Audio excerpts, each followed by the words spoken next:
নমস্কার বন্ধুগণ, কেমন আছো সবাই? আশা করছি সবাই খুব ভালো আছো। সুমিজ ভিলেজ লাইফ চ্যানেলের আরো একটা নতুন ভিডিওতে তোমাদের সবাইকে স্বাগত।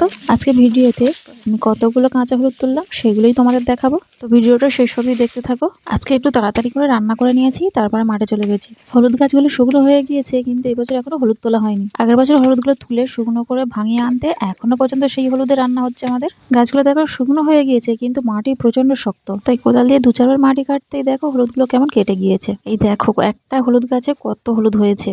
তবে যাই বলো, চাষের জিনিস কিন্তু খেতে খুব ভালো লাগে। যদিও আমাদের বেশিরভাগ জিনিস চাষেরই হয়, তবে চাষ করতে গেলে সত্যি অনেক খাটুনি আছে। এই যে হলুদগুলো সারা বছর খাওয়া হবে, এর পিছনে কিন্তু খাটুনি অনেক। এই হলুদগুলো তুলে নিয়ে গিয়ে তারপরে ভালো করে ধুতে হবে, তারপরে হাঁড়িতে করে সেদ্ধ করে আবার ধুয়ে তারপরে শুকনো করতে হবে। আবার শুধু সেদ্ধ করলে হবে না, ওর সঙ্গে গোবর আর মুছ দিতে হবে। তারপর ওই হলুদটা শুকনো হতে অন্তত মাসখানেক লাগবে। একদম ভালো করে শুকনো হয়ে গেলে তারপরে ভাঙাতে হবে।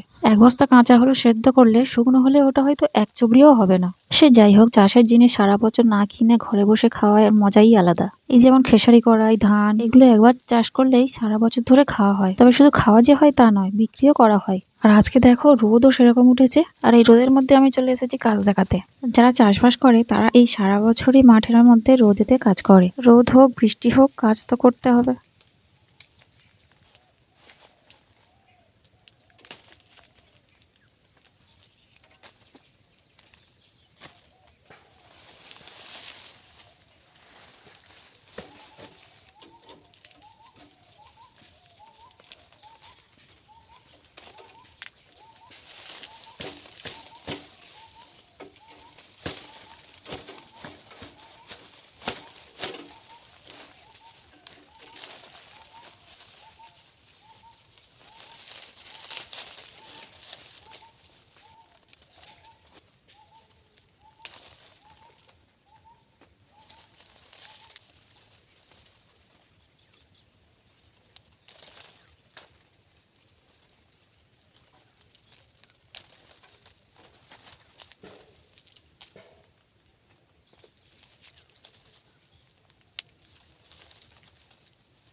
কি অবস্থা,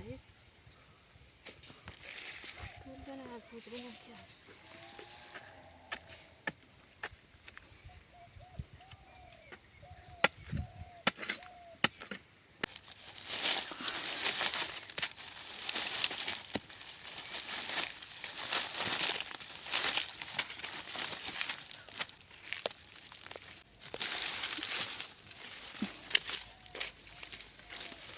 প্রায় 1 ঝোড়ার মতো হলুদ তুলে নিয়েছি, তবে মাটি এত শক্ত যে তোলা যাচ্ছে না। এখনো অনেক হলুদ আছে, পরে তোলা যাবে। চলো এখন বাড়ি যাই। ভিডিওটা তাহলে আজকের মতো এখানেই শেষ করছি। ভিডিওটা ভালো লাগলে একটা লাইক করে দেবে, আর আমার চ্যানেলটাকে সাবস্ক্রাইব করে দেবে। দেখা হচ্ছে পরের ভিডিওতে। ততক্ষণ সবাই ভালো থেকো, সুস্থ থেকো।